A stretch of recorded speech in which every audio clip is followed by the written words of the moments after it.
Hey there, listeners. If you're over 60 and finding that sleep isn't quite what it used to be, you're in the right place. We're diving into an article from Life After 60 called Sleep Better, Evening Routines That Work. You know, it's interesting. A lot of folks think sleep is just about the hours you clock. Yeah, just hit that magic number, right? Exactly. But it's the quality of sleep, especially as we age, that becomes crucial. Okay, so let's break down why sleep is so essential after 60.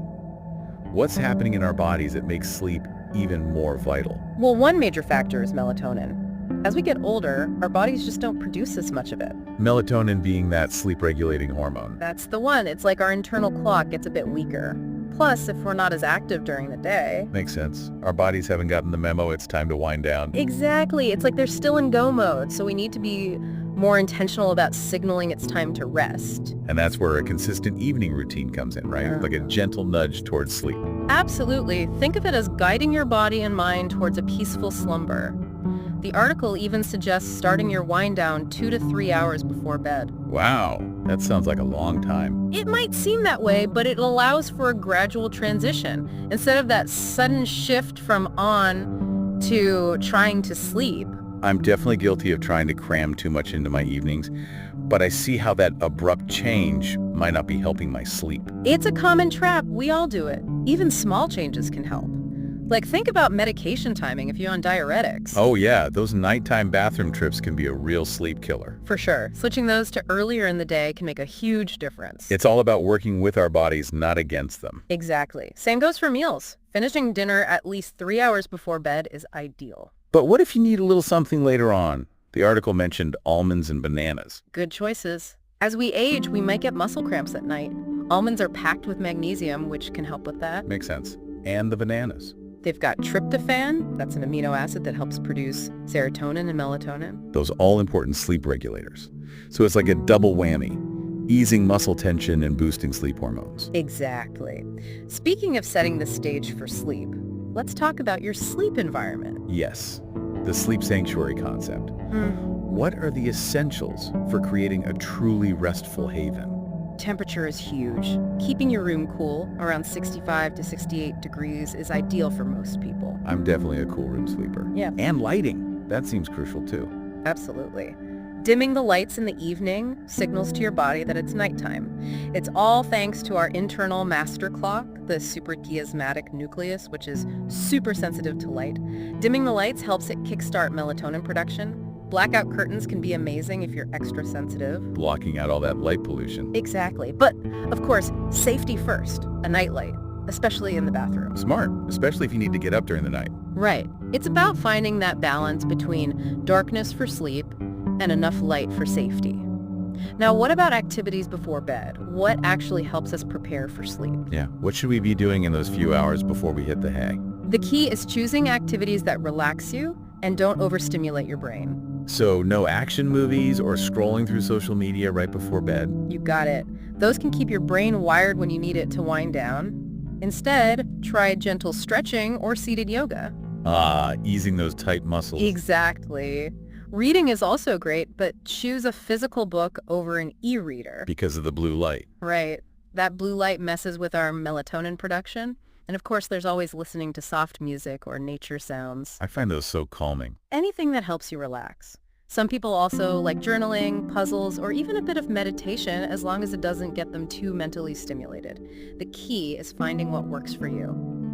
Speaking of journaling, what about gratitude journaling before bed? I've heard that can be helpful. It can be. Focusing on positive thoughts can help reduce stress and anxiety, which are sleep disruptors. It's like a mental balm before bed. I love that. Clearing out the mental clutter. Now let's talk about those age-specific sleep challenges. Things that can make it harder to sleep well as we get older. Right. But the good news is there are usually solutions. Take arthritis pain. The article suggests a warm bath or shower an hour or so before bed. Soothing those achy joints. It can work wonders. If you have acid reflux, try extra pillows to elevate your head. That can help keep stomach acids down. Smart. I've also heard compression socks can be good for leg discomfort. Absolutely. They improve circulation and reduce swelling, which can help with leg cramps or restless leg syndrome. So many helpful tips. But even with all this, I'm guessing consistency is key, right? It's not just doing these things once in a while. You're absolutely right. It's about weaving these practices into a regular routine. The article suggests aiming for 30 to 60 minutes for your wind-down time. And stick to it as much as possible, even on weekends.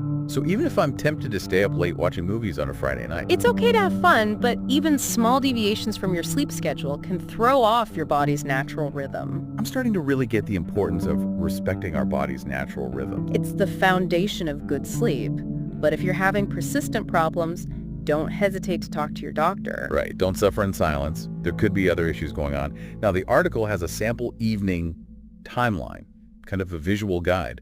Want to walk through it? Sure, it's a good example of how to put these elements together. It suggests starting around 7 p.m. by taking any evening meds and maybe having a light snack. Getting those logistics out of the way early. Right. Then around 8 p.m., start dimming those lights and change into comfy clothes. It's like saying, hey, body, almost time for bed. I love that.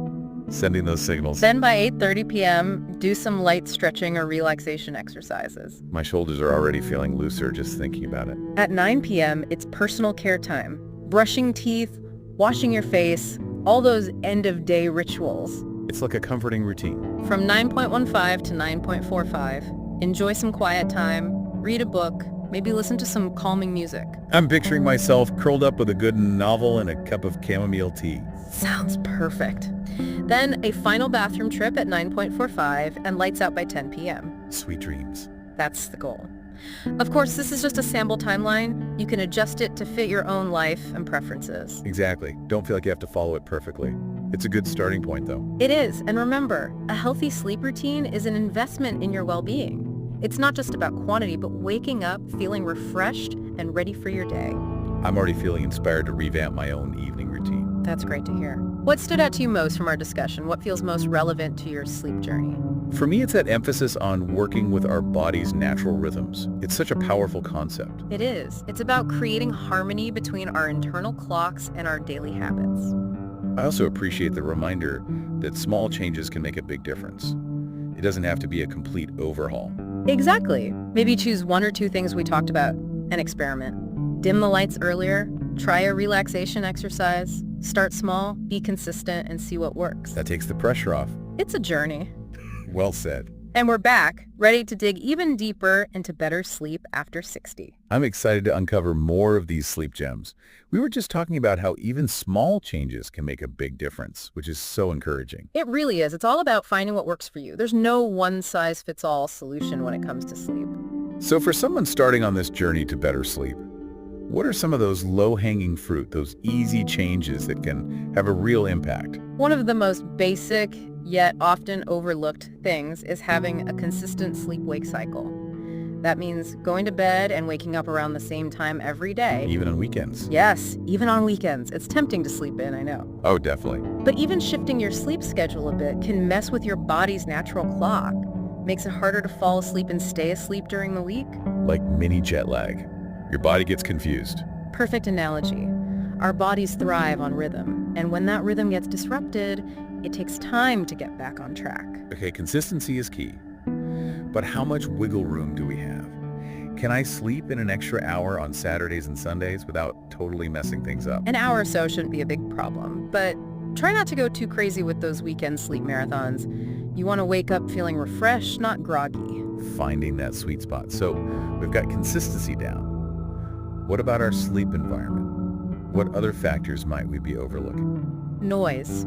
If you're sensitive to sound, earplugs can be a lifesaver. And if you have a partner who snores, well, that's another topic altogether. For another deep dive. Yeah. But yeah, even those subtle sounds can be disruptive. Exactly. Our brains are still processing those sounds, even when we're sleeping.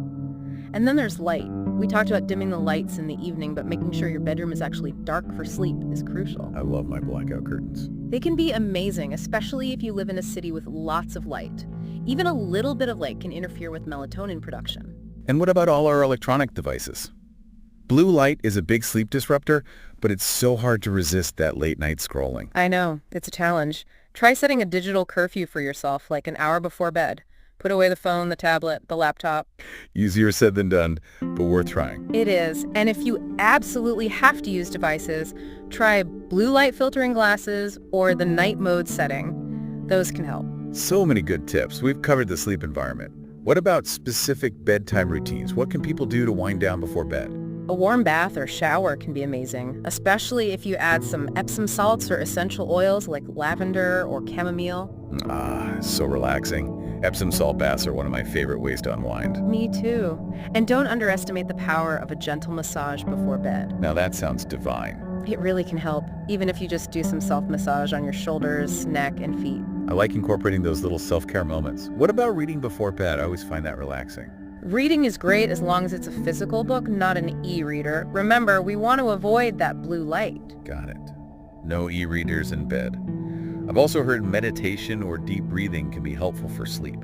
Absolutely. They can help calm the nervous system, reduce stress, and quiet the mind. Makes it much easier to fall asleep. Any tips for meditation beginners? It can feel a bit intimidating. There are some great guided meditation apps and videos online. Even a few minutes of focused breathing can make a difference. I'm going to check those out. Always looking for ways to manage stress. Speaking of stress, let's talk about those common sleep challenges people face, especially as we age.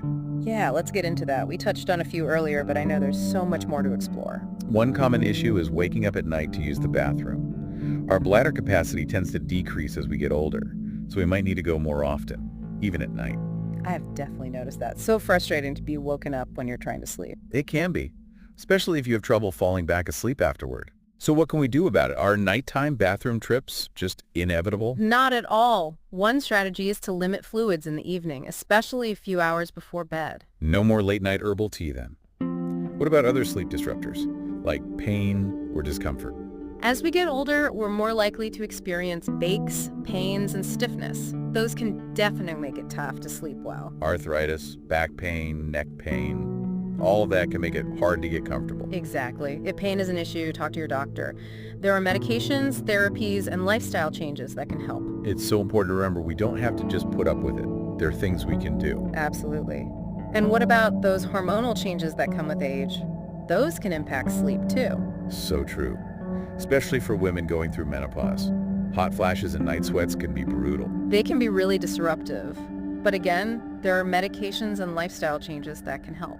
It's reassuring to know that even though these sleep challenges are common as we age, we don't have to just accept them. We can improve our sleep quality. Exactly. It's never too late to start making changes. Even small tweaks can make a big difference. It's about taking control of our sleep instead of letting it control us. That's the spirit. It's a journey, not a race. Be patient, experiment, and celebrate those little wins along the way. I love that. This has been such an eye-opening conversation. I feel like I have a whole new understanding of sleep and how to approach it, especially as I get older. Me too. And we have even more to explore. In the last part of our deep dive, we'll look at some more advanced sleep strategies and address some common questions about sleep after 60. We're back for the final part of our sleep journey. I'm ready to hear about those more advanced sleep strategies you mentioned. What else can we add to our toolkit to get even better sleep? Well, if racing thoughts or anxiety keep you up at night, you might want to look into CBTI. CBTI? Yeah, it stands for Cognitive Behavioral Therapy for Insomnia. That sounds a little intimidating. It might sound that way, but it's really practical. It's about recognizing and changing those negative thoughts and behaviors that can lead to sleep problems. So it's like retraining our brains to think about sleep in a better way. Exactly. And it's not about pretending those thoughts don't exist. It's about acknowledging them and then working on replacing them with more helpful thoughts and behaviors. I see. Can you give an example? Sure. Imagine you're lying in bed worrying about a doctor's appointment or some family issue. Those worries can make it impossible to relax. Oh, I know that feeling all too well. My mind loves to race at night. Well, with CBTI, you'd work on identifying those worry patterns and developing strategies to deal with them. Like maybe you practice relaxation techniques like deep breathing or guided imagery to calm your mind before bed. I like that. Being proactive. Exactly. CBTI often includes things like sleep restriction therapy, where you actually limit the time you spend in bed to improve sleep efficiency. Interesting. So less time in bed can actually lead to better sleep. It can. And there's also stimulus control therapy, where you focus on making a strong link between your bed and sleep. So no more reading or watching TV in bed. Ideally, yes. It's about retraining your brain to see your bed as the place for sleep and nothing else. Creating those boundaries. What about other relaxation techniques? I've heard about progressive muscle relaxation and autogenic training. What are those? Progressive muscle relaxation is all about tensing and releasing different muscle groups in your body. It's great for releasing tension. Like giving yourself a little massage. Exactly. And autogenic training involves using mental exercises to get into a deeply relaxed state. Almost like self-hypnosis. You could think of it that way. It involves focusing on sensations of warmth, heaviness, and relaxation in different parts of your body. I'm definitely intrigued by those. Now, let's address some common questions and concerns people have about sleep. There's so many myths out there. I know.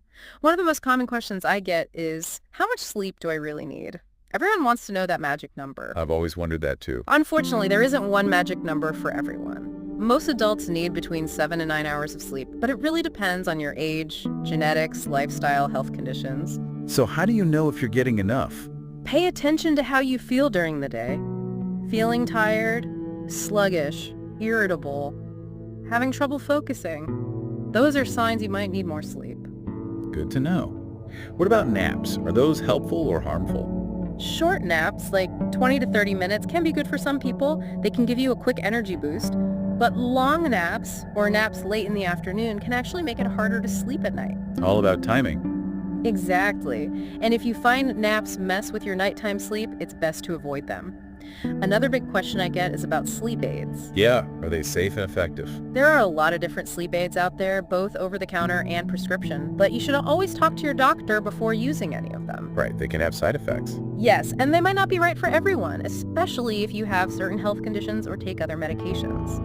Plus, sleep aids aren't a long-term solution. They can help in the short term, maybe to break a cycle of insomnia, but the ultimate goal is to build healthy sleep habits that don't rely on medication. Addressing the root of the problem, not just masking the symptoms. Exactly, and that's where all those lifestyle changes, relaxation techniques, and sleep hygiene practices we've talked about come in. Wow, this has been so insightful. I feel like I have a whole new set of tools to help me sleep better. That's great to hear. Remember, even small changes can make a big difference. Don't get discouraged if you don't see results overnight. Good point. It's a journey. It is. And as always, if you have any concerns about your sleep, don't hesitate to reach out to your healthcare provider. Excellent advice. This deep dive into better sleep after 60 has been so empowering. I feel like I have a renewed sense of hope about my sleep. I'm so glad to hear that. Remember, sleep is a gift you give yourself. It's an act of self-care that's essential for your well-being. So true. Sweet dream to all our listeners, and thanks for joining us on this sleep journey. Until next time, sleep well.